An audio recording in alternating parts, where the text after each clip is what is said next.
ತಂದಾನೇ ನನಿತಾನ.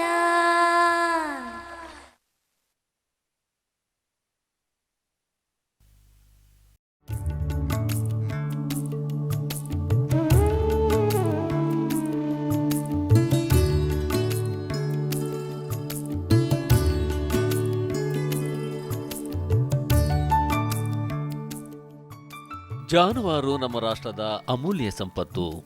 ಇವುಗಳ ಆರೋಗ್ಯ ಪಾಲನೆ, ಆಹಾರ ಪೂರೈಕೆ ನಮ್ಮೆಲ್ಲರ ಹೊಣೆ. ಅದರಲ್ಲೂ ಬೇಸಿಗೆ ಕಾಲದಲ್ಲಿ ಇವುಗಳ ನಿರ್ವಹಣೆ ಕೃಷಿಕರಿಗೆ ಸವಾಲೇ ಸರಿ. ಹೆಚ್ಚು ಹಾಲು ಉತ್ಪಾದನೆ ಆಗಬೇಕಾದ್ರೆ ದನಗಳಲ್ಲಿ ಅಥವಾ ರಾಸುಗಳಲ್ಲಿ ಕಾಯಿಲೆ ಕಡಿಮೆ ಇರಬೇಕು.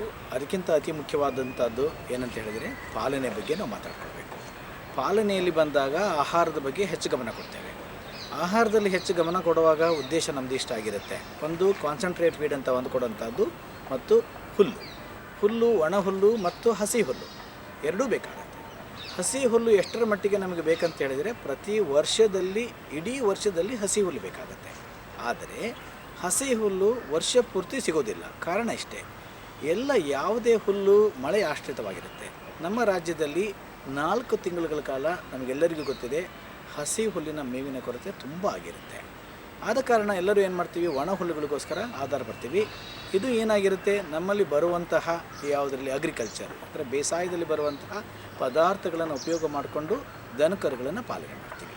ಆದರೆ ನಮಗೆ ಬೇಕಾಗಿರೋದು ಅದೊಂದೇ ಅಲ್ಲ, ಹಸಿ ಹುಲ್ಲು ಬೇಕಾಗಿರುತ್ತೆ. ಹಸಿ ಹುಲ್ಲನ್ನು ಮಾರ್ಪಾಡುಗಳನ್ನು ಹೇಗಪ್ಪ ಮಾಡ್ಕೊಳ್ಬೋದು ಅಂದರೆ, ಮಳೆ ಕಡಿಮೆ ರೀತಿಯಲ್ಲಿ ಅಥವಾ ನೀರನ್ನು ಕಡಿಮೆ ಉಪಯೋಗ ಮಾಡಿಕೊಂಡು ಹಸಿ ಹುಲ್ಲನ್ನು ಹೇಗೆ ನಾವು ಕೊಡ್ಬೋದು, ಅಥವಾ ಹಸಿಯಾದಂಥ ಪದಾರ್ಥಗಳನ್ನ ಏನು ಕೊಡ್ಬೋದು.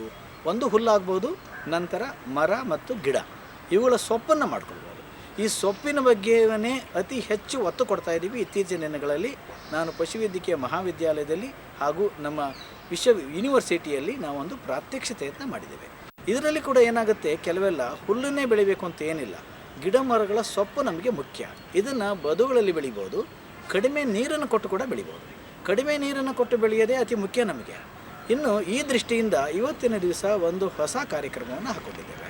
ಒಂದು ಹೊಸ ಪದ್ಧತಿ ಏನಂತ ಹೇಳಿದ್ರೆ, ಮೇವಿನ ಮರಗಳನ್ನು ಸಾಮಾನ್ಯವಾಗಿ ಎಲ್ಲೋ ಗದ್ದೆ ಬದುವಿನ ಅಂಚಿನಲ್ಲೋ ಅಥವಾ ಮನೆ ಬೇರೆ ಸುತ್ತನೋ ಹಾಕುವಂಥ ಒಂದು ಪದ್ಧತಿ ಇದೆ. ಆದರೆ ಇದನ್ನು ಯಾಕೆ ಒಂದು ಸಾಂದ್ರೀಕೃತ ಪದ್ಧತಿಯಲ್ಲಿ, ಅಂದರೆ ಇಂಟೆನ್ಸಿವ್ ಕಲ್ಟಿವೇಷನ್ ಅಂತ ಏನು ಹೇಳ್ತೀವಿ, ಆ ಒಂದು ಪದ್ಧತಿಯಲ್ಲಿ ಬೆಳೆಸಬಾರ್ದು ಅನ್ನೋಂಥ ಒಂದು ಯೋಚನೆ ಬಂದಾಗ ನಮ್ಮ ಪಶುವೈದ್ಯಕೀಯ ಮಹಾವಿದ್ಯಾಲಯದಲ್ಲಿ ಒಂದು ಮಾದರಿಯಾಗಿ ಒಂದು ಫಾಡರ್ ಮ್ಯೂಸಿಯಮನ್ನು ಡೆವಲಪ್ ಮಾಡೋದು. ಆ ಒಂದು ಸುಮಾರು 30ಕ್ಕೂ ಹೆಚ್ಚು ಬೇರೆ ರೀತಿಯ ಮೇವಿನ ಬೆಳೆಗಳನ್ನು ಬೆಳೆದು ಅದರಲ್ಲಿ ಮೇವಿನ ಮರಗಳನ್ನು ಕೂಡ ಸಾಂದ್ರೀಕೃತ ಪದ್ಧತಿಯಲ್ಲಿ ಬೆಳೆದಾಗ ಈ ವಿಷಯವನ್ನು ಅನೇಕ ಜನ ರೈತರಿಗೆ ಯಾರು ತರಬೇತಿಗೋಸ್ಕರ ನಮ್ಮ ಕಾಲೇಜಿಗೆ ಬಂದಿದ್ದರು ಅವರಿಗೆಲ್ಲ ತಿಳಿಸ್ಕೊಟ್ಟಾಗ ಅನೇಕ ಜನ ಇದರಲ್ಲಿ ಆಸಕ್ತಿ ತೋರಿಸಿದ್ದಾರೆ. ಮತ್ತು ಅನೇಕ ಜನ ಇದರಲ್ಲಿ ಸಂಬಂಧಪಟ್ಟಂಥ ಮೇವಿನ ಬೀಜಗಳಿರ್ಬೋದು ಅಥವಾ ಕಡ್ಡಿಗಳಿರ್ಬೋದು ತಗೊಂಡೋಗಿ ತಮ್ಮ ಒಂದು ಹೊಲಗಳು ಕೂಡ ಪ್ರಯತ್ನ ಮಾಡ್ತಾ ಇದ್ದಾರೆ. ಮೂಲತಃ ಮೇವಿನ ಮರವಾಗಿರುವ ಅಗಸೆ ಕಡಿಮೆ ಮಳೆ ಬೀಳುವ ಪ್ರದೇಶದಲ್ಲಿಯೂ ಯಶಸ್ವಿಯಾಗಿ ಬೆಳೆಯಬಹುದಾಗಿದೆ.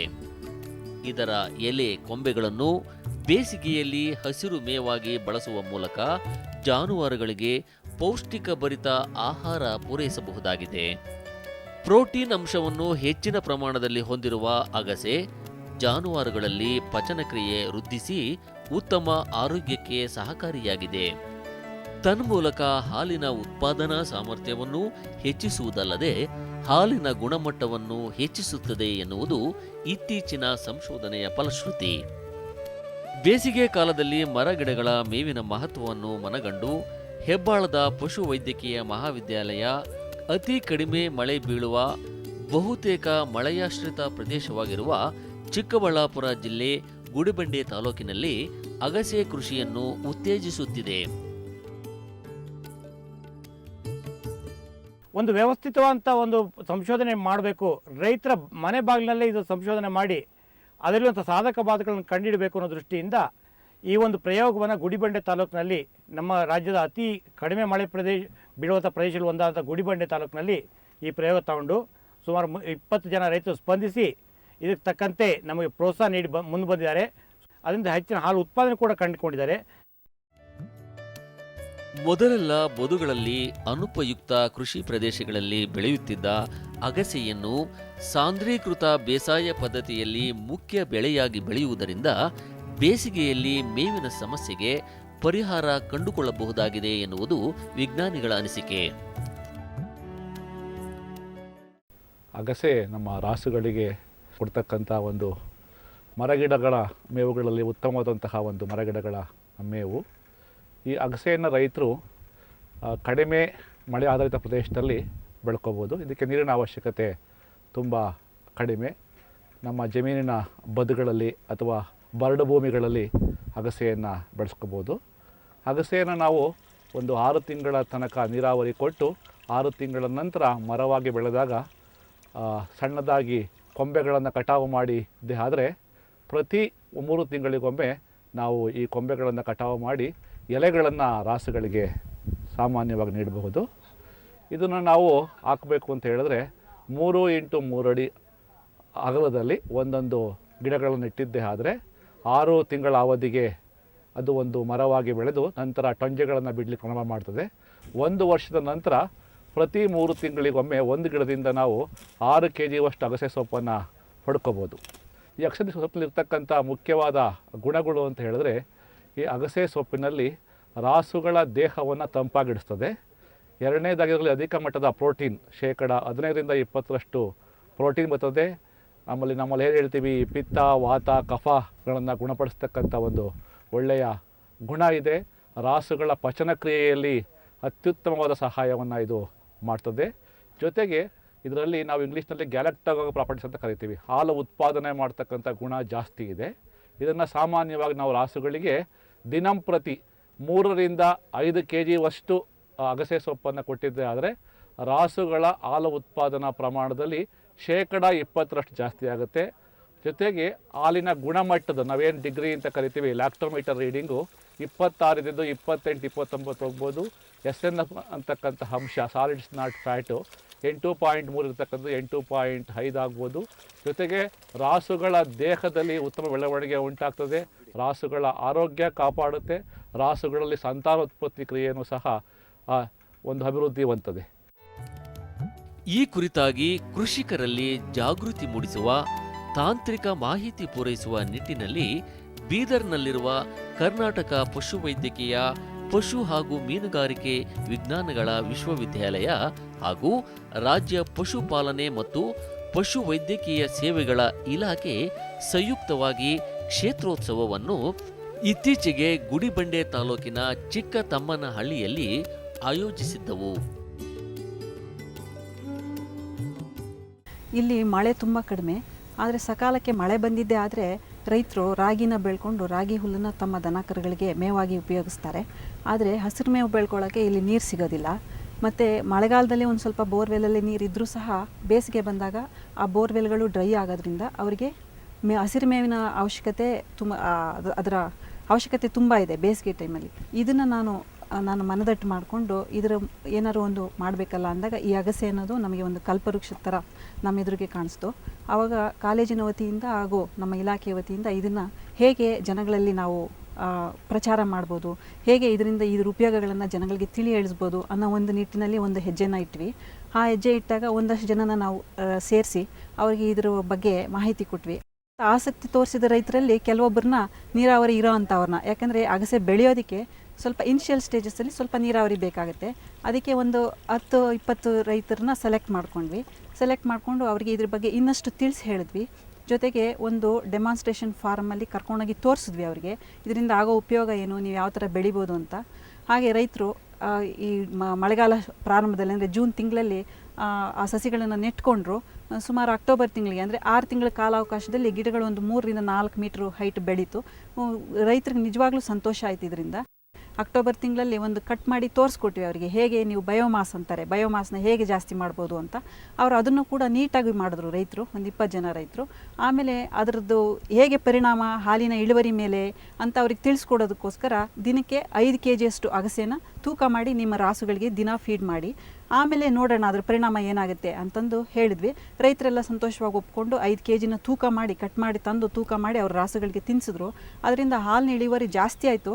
ಅವ್ರ ಸಂತೋಷನ ನಾನು ಅವ್ರ ಮುಖದಲ್ಲೇ ಕಾಣ್ಬೋದಾಗಿತ್ತು.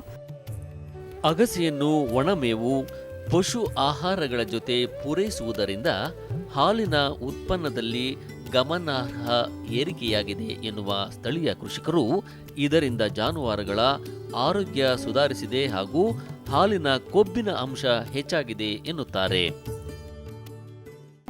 ಅಗಸೆ ಗಿಡಗಳು ಹಾಕಿದ್ರೆ ಮೇಡಮ್ ಈ ಥರ ಪ್ರಾಜೆಕ್ಟ್ ಇದೆ ಮಾಡಿಕೊಳ್ಳಿ ಅಂತ ಹೇಳಿದ್ರು. ಒಂದು ಕುಂಟೆಯಲ್ಲಿ 100 ಗಿಡಗಳು ಕೊಟ್ಟಿದ್ರು ಸರ್. ಅದರಲ್ಲಿ ಒಂದು 10-15 ಗಿಡಗಳು ಸತ್ತೋಗ್ಬಿಟ್ವು. ಇನ್ನು ಮಿಕ್ಕಿದ ಗಿಡಗಳಲ್ಲಿ ನಾವು ದಿನಕ್ಕೆ ಒಂದು 5 kg ಅಷ್ಟು 2 ಹಸುಗಳು ಕೊಡ್ತಾಯಿದ್ರು. ಅದರಿಂದ ಹಾಲು ಉತ್ಪಾದನೆ ಆಯಿತು. ಡಿಗ್ರಿಗೆ ಚೆನ್ನಾಗಿ ಬರುತ್ತೆ ಹಾಲು. ನಮ್ದು ಅಸಲು ಮೊದಲು ಬತ್ತನೇ ಇರಲಿಲ್ಲ ಡಿಗ್ರಿಗೆ ಹೆಚ್ಚಾಗಿ, ಆಮೇಲೆ ಡಿಗ್ರಿಗೆ ಚೆನ್ನಾಗಿ ಬರ್ತಾಯಿತ್ತು. ಬೂಸ ಚಕ್ಕೆ ಸ್ವಲ್ಪ ಕಡಿಮೆ ಹಾಕಿದ್ರೂ ಪರವಾಗಿಲ್ಲ, ಹಾಲು ಅದೇ ರೀತಿ ಹಾಲು ಬರುತ್ತೆ. 5 ಲೀಟ್ರ್ ಬರ್ತಾಯಿತ್ತು ಮುಂಚೆ, ಇವಾಗ 1 ಲೀಟ್ರ್ ಜಾಸ್ತಿ ಆಗಿದೆ ಸೊಪ್ಪು ಹಾಕಿದಾಗಿಂದ. ಇದರಿಂದ ಹಸು ಚೆನ್ನಾಗಿರುತ್ತೆ. ಕಾಯಿಲೆ ಯಾವುದೇ ಕಾಯಿಲೆನೂ ಬಂದಿಲ್ಲ ನಮ್ಮ ಹಸುಗಳಿಗೆ. ಆಮೇಲೆ ಹಸು ಒಳ್ಳೆ ಶೈನಿಂಗ್ ಇದೆ. ಈ ಥರ ಸೊಪ್ಪು ತಿನ್ನೋದ್ರಿಂದ ಜೀರ್ಣಶಕ್ತಿ ಚೆನ್ನಾಗಿದೆ. ಅದರಿಂದ ನಮ್ಮ ಸುತ್ತಮುತ್ತ ಮನೆಗಳವರು ಅವರೆಲ್ಲ ಕೇಳ್ತಾರೆ, ಸರ್ ನಮಗೂ ಕೊಡಿಸಿ ಈ ಥರ ಗಿಡಗಳು ನಾವು ಹಾಕ್ಕೊತೀರಿ ಏನಾದರೂ ಬಾಧೆ ಬಿದ್ದು ಅಂತವ್ರೆ. ಅದಕ್ಕೋಸ್ಕರ ನಾವು ಕೊಡಿಸ್ಬೇಕು ಅಂತೇಳ್ಬಿಟ್ಟು ಇದು ಮಾಡಿದ್ದೀರಿ ಸರ್. ನಾವು 400 ಗಿಡ ಅಗಸೆ ಗಿಡ ಹಾಕಿದ್ದೀನಿ. ದಿನಕ್ಕೆ 5 kg ಆಗ್ತಾಯಿದ್ರೆ ಒಂದು ಅರ್ಧ ಲೀಟ್ರು 1 ಲೀಟ್ರು ಹಾಲು ಜಾಸ್ತಿ ಆಗೈತೆ. ನಾನು ಹಿಂಡಿ ಬೂಸ ಏನು ಹಾಕಲ್ಲ, ಫೀಡು ಏನು ಅಥವಾ ಫಾರಮ್ ಹುಲ್ಲು ಬಿಟ್ಟರೆ ಅಗಸೆ ಸೊಪ್ಪು ಮಾತ್ರ, ಹಾಲು ಮಾತ್ರ ಜಾಸ್ತಿ ಆಗಿದೆ. ನಾವು 400 ಗಿಡ ಹಾಕಿದ್ದೀನಿ. 3 ಅಡಿಗೆ ಸಾಲು ಹೊಡೆದಿದ್ದೀನಿ. ಗಿಡದಿಂದ ಗಿಡಕ್ಕೆ 2.5 ಅಡಿ ನಾಟಿ ಮಾಡಿದ್ದೀನಿ. ಈಗ 6 ಅಡಿ ನಾನು ಗಿಡ ಹಾಕಿದ್ದು ಏಪ್ರಿಲಲ್ಲಿ. ಅಕ್ಟೋಬರಲ್ಲಿ 6 ಅಡಿಗೆ ಕಟ್ ಮಾಡಿದ್ದು. ಸೊಪ್ಪು ಕ್ರಾಪ್ ಚೆನ್ನಾಗಿ ಬರ್ತಾಯಿತ್ತು. ಈಗ ದಿನಕ್ಕೆ 5 kg ಸೊಪ್ಪು ಹಾಕ್ತಾಯಿದ್ದೆ ನಾನು. ನಮ್ಮ ಹತ್ರ 2 ಹಸುಗಳಿದೆ. 2 ಹಸುಗೂ ಮೇಂಟೈನ್ ಮಾಡ್ತಾಯಿದ್ದೆ ನಾನು. ಬೆಳೆಯೋದು ಒಳ್ಳೆಯದು ಸರ್. ಖರ್ಚು ಕಡಿಮೆ ಬರ್ತೈತೆ, ಲಾಭ ಇರ್ತೈತೆ. ಶ್ರೀ ಮಹಾಲಕ್ಷ್ಮಿ ಸ್ತ್ರೀ ಶಕ್ತಿ ಸಂಘ ಅಂತ ಸಂಘ ಮಾಡ್ಕೊಂಡಿದ್ದೀವಿ. ಅದರಿಂದ ಡೈರಿ ಎಲ್ಲ ಮಾಡಿದ್ದೀವಿ. ಅದರಿಂದ ಮೇಡಮ್ ಪ್ರಮೀಳಾ ಡಾಕ್ಟ್ರ್ ಅವ್ರು ಬಂದು ನಿಮ್ಮ ಸಂಘದಿಂದ 10 ಜನ ಅಗಸೆ ಗಿಡ ಹಾಕ್ಕೊಳ್ಳಿ ಅಂತ ಹೇಳಿದ್ರು. ಅದರಿಂದ ಎಲ್ಲರೂ ಹಾಕ್ಕೊಂಡಿದ್ರು. ಅದರಿಂದ ಒಂದು ದಿನಕ್ಕೆ 5 kg ಆಗ್ತಾಯಿದ್ರೆ 4 ಲೀಟ್ರು 5 ಲೀಟ್ರ್ ಬರೋದು 6 ಲೀಟ್ರು 7 ಲೀಟ್ರು 1.5 ಲೀಟ್ರ್ 2 ಲೀಟ್ರ್ ಜಾಸ್ತಿ ಆಗಿದೆ ಹಾಲು. ಅದರಿಂದ ಎಲ್ರಿಗೂ ಉಪಯೋಗ ಆಗಿದೆ. ಇವಾಗ ಸದ್ಯಕ್ಕೆ ಒಂದು 5 ಜನ ಮಾತ್ರ ಹಾಕ್ತಾಯಿದ್ದಾರೆ. ಇನ್ನು ಮುಂದೆ ಎಲ್ಲರೂ ಹಾಕಬೇಕು ಅಂತ ಆಶಿಸ್ತಾ ಇದ್ದೀವಿ. ಎಲ್ಲರೂ ಕೊಟ್ಟು ಎಲ್ಲ ನಾಟಿ ಇದು ಎಲ್ಲ ಮಾಡಿದ್ವಿ. ಡೈಲಿ 5 kg ಸೊಪ್ಪು ಹಾಕು ಅಂತ ಹೇಳಿದ್ರು. ಸೊಪ್ಪು ಅವರೇ ಬಂದು ಹೆಂಗೆ ಏನು ಅಂತ ಎಲ್ಲ ಇದು ಮಾಡಿಕೊಟ್ರು. ಅರ್ಧ 6 ಅಡಿ ಆದಮೇಲೆ ಕಟ್ ಮಾಡಿ ಆಮೇಲೆ ಸೊಪ್ಪು ಸೈಡಲ್ಲಿ ಬರುತ್ತೆ, ಗಿಡ ಇಂಪ್ರೂವ್ ಆಗುತ್ತೆ ಅಂತ ಆಗ್ದಾಗಿಂದ 1.5 ಲೀಟ್ರು ಜಾಸ್ತಿ ಆದವು. ಪ್ಯಾಟು ಚೆನ್ನಾಗಿ ಬರ್ತೈತೆ, ಡಿಗ್ರಿನೂ ಚೆನ್ನಾಗಿ ಬರ್ತೈತೆ. ಅದಕ್ಕೆ ಮುಂಚೆ ಡಿಗ್ರಿನೂ ಬರ್ತಾಯಿರಲಿಲ್ಲ. ಇವಾಗ ಇಂಪ್ರೂವ್ನೂ ಆಗೈತೆ. ಹಸುನೂ ಚೆನ್ನಾಗಿ ಇದೈತೆ. 200 ಗಿಡ ಕೊಟ್ಟರು, ಹಾಕ್ಕೊಂಡಿದ್ದೀವಿ ಸರ್. ಅದರಿಂದ ಉಪಯೋಗ ಅಂದರೆ ದಿವಸ 5 kg ಸೊಪ್ಪು ಹಾಕ್ತಾಯಿದ್ದೀವಿ. ಅದರಿಂದ ಅರ್ಧ ಲೀಟ್ರಿಂದ 2 ಲೀಟ್ರ್ ತನಕ ರೈಸ್ ಆಗಿದೆ ಹಾಲು. 15 ದಿವಸ ಹಾಕಿ ನೋಡಿ ಅಂತಂದರು. 15 ದಿವಸ ಹಾಕಿ ನೋಡಿದ್ವಿ, ರೈಸ್ ಆಯಿತು. ಮತ್ತು ಕಂಟಿನ್ಯೂ ಮಾಡ್ತಾಯಿದ್ದೀವಿ ಸರ್. ಡಿಗ್ರಿ ಎಲ್ಲ ಚೆನ್ನಾಗಿ ಬರ್ತಾಯಿದೆ, ಪ್ಯಾಟ್ ಚೆನ್ನಾಗಿ ಬರ್ತಾಯಿದೆ, ಎಲ್ಲ ನೀಟಾಗಿದೆ ಸರ್. ನಮಗೆ ಈ ಅಗಸೆ ಬೀಜ ಬೇಕು, ಅಗಸೆ ಸಸಿಗಳು ಬೇಕು, ಇದನ್ನು ಕೊಡ್ಸೋಕ್ಕಾಗುತ್ತಾ ಅಂತೇಳಿ ಭಾಳ ಸಂತೋಷ. ಇದುವರೆಗೂ ಯಾರೂ ಈ ಬೇಡಿಕೆನ ಕೇಳಿರಲಿಲ್ಲ, ಈಗ ಕೇಳಿದ್ದಾರೆ. ನಾವು ಇಲಾಖೆಯಿಂದ ಈ ಒಂದು CRF ಅಡಿನಲ್ಲಿ ಮತ್ತು ಇಲಾಖೆಯಲ್ಲಿ ಬರ್ತಕ್ಕಂಥ ಅನುದಾನದಲ್ಲಿ ಇದನ್ನು ಬೆಳೆಸ್ಕೊಡೋದಕ್ಕೂ ನಾವು ಪಟ್ಟಿ ತಗೊಂಡು ವಿಶೇಷವಾಗಿ ಈ ಒಂದು ತಾಲೂಕಿನ ಈ ಕ್ಷೇತ್ರದಲ್ಲಿ ಎಷ್ಟು ನಮಗೆ ಬೇಡಿಕೆ ಇದೆ ನೋಡಿಬಿಟ್ಟು ನಾವು ಕೊಡೋದಕ್ಕೆ ಖಂಡಿತ ವ್ಯವಸ್ಥೆ ಮಾಡ್ತೀನಿ. ಬಹುಶಃ ಇದು ಈ ಬರ ಟೈಮ್ ಬಿಟ್ಟು ನೆಕ್ಸ್ಟು ಮಳೆಗಾಲ ಸ್ಟಾರ್ಟ್ ಆದಾಗ ಹಾಕ್ಕೊಂಡ್ರೆ ಅದನ್ನು ಮರವಾಗಿ ಬೆಳೆಸ್ಕೊಂಡು ಈ ಒಂದು ಮೇವಿನ ಕೊರತೆನ ಸ್ವಲ್ಪ ಮಟ್ಟಿಗೆ ಸುಧಾರಣೆ ಆಗ್ಬೋದು ಅಂಥೇಳಿ ನಾವು ಭಾವಿಸಿದ್ರೆ ಆ ಒಂದು ಮಾಡಿರ್ತಕ್ಕಂಥ ಈ ಸಂಶೋಧನೆಗೂ ಸಹ ಒಂದು ಅರ್ಥ ಬರುತ್ತೆ ಅಂತ ಭಾವಿಸ್ತೀನಿ. ಒಟ್ಟಾರೆ ಬೇಸಿಗೆಯಲ್ಲಿ ಜಾನುವಾರುಗಳ ಮೇವಿನ ಸಮಸ್ಯೆ ನೀಗಿಸುವಲ್ಲಿ ಹೊಸ ಭರವಸೆ ಮೂಡಿಸಿರುವ ಅಗಸೆ ಕೃಷಿಯನ್ನು ಮುಂಬರುವ ದಿನಗಳಲ್ಲಿ ಹೆಚ್ಚು ಹೆಚ್ಚು ಕೃಷಿಕರು ಕೈಗೊಳ್ಳುವ ಮೂಲಕ ಬೇಸಿಗೆ ಸಮಯದಲ್ಲಿಯೂ ಈ ಅಮೂಲ್ಯ ಜಾನುವಾರು ಸಂಪತ್ತನ್ನು ಸಂರಕ್ಷಿಸಿಕೊಳ್ಳುವುದಲ್ಲದೆ ಗುಣಮಟ್ಟದ ಹಾಲಿನ ಉತ್ಪಾದನೆ ಹಾಗೂ ಅಧಿಕ ಲಾಭವನ್ನು ಪಡೆಯಬಹುದಾಗಿದೆ. ನನ್ನ ಕಳಕಳಿಯ ಮನವಿ ರೈತರಲ್ಲಿ ಅಂತ ಹೇಳಿದರೆ, ಎಲ್ಲಿ ನೀರಿನ ಕೊರತೆ ಇದೆ, ನೀರಿನ ಅಭಾವ ಇದೆ, ಹಸಿ ಹುಲ್ಲಿನ ಕೊರತೆಯನ್ನು ನೀಗಲು ಇಂತಹ ಮರಗಳನ್ನು ಬೆಳೆಸಿ ಮೊಟ್ಟ ಮೊದಲನೇದಾಗಿ ಅಗಸೆ ಮರದಿಂದ ಪ್ರಯೋಜನ ಪಡ್ಕೊಳ್ಳಿ ಅಂತ ಹೇಳೋದಕ್ಕೆ ಇಷ್ಟಪಡ್ತೇನೆ.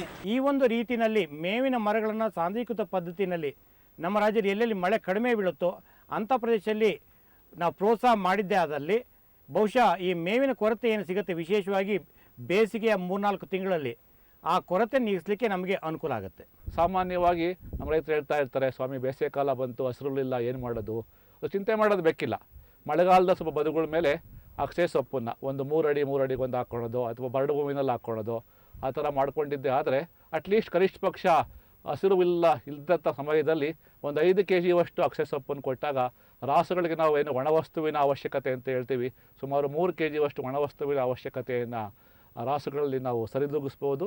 ಈ ದಿಸೆಯಲ್ಲಿ ಎಲ್ಲ ರೈತರು ಸಹ ಈ ಅಗಸೆ ಮರದ ಒಂದು ಮರಗಿಡಗಳನ್ನು ಮೇವುಗಳನ್ನು ಬೆಳೆಸ್ಕೊಂಡು ಹಾಲು ಉತ್ಪಾದನೆ ಮಾಡ್ತಕ್ಕಂಥ ಹಾಲು ಉತ್ಪಾದನೆಯನ್ನು ಮಾಡುವತ್ತ ಹೆಚ್ಚಿನ ಗಮನ ಕೊಡಬೇಕು ಅಂತ ಕೇಳ್ಕೊತೀನಿ. ಈ ಗುಡಿಬಂಡೆ ತಾಲೂಕಂತ ಬರಗಾಲದ ತಾಲೂಕಲ್ಲೇ ರೈತರು ಚೆನ್ನಾಗಿ ಬಳಸ್ಕೊಂಡಿದ್ದಾರೆ ಅಂದರೆ ನಮ್ಮ ಕರ್ನಾಟಕದ ಇತರೆ ಜಿಲ್ಲೆಗಳಲ್ಲಿ ಕೂಡ ಈ ಟೆಕ್ನಾಲಜಿನ ಅಂದರೆ ಅಗಸೆನ ಸಾಂದ್ರೀಕೃತ ಬೇಸಾಯ ಮಾಡೋ ಪದ್ಧತಿಯನ್ನು ಅಳವಡಿಸ್ಕೊಂಡು ತಮ್ಮ ರಾಸುಗಳಿಗೆ ವರ್ಷಪೂರ್ತಿ ಉತ್ತಮ ಮೇವನ್ನು ಒದಗಿಸ್ಬೋದು ಅಂತ ನನ್ನ ಅಭಿಪ್ರಾಯ.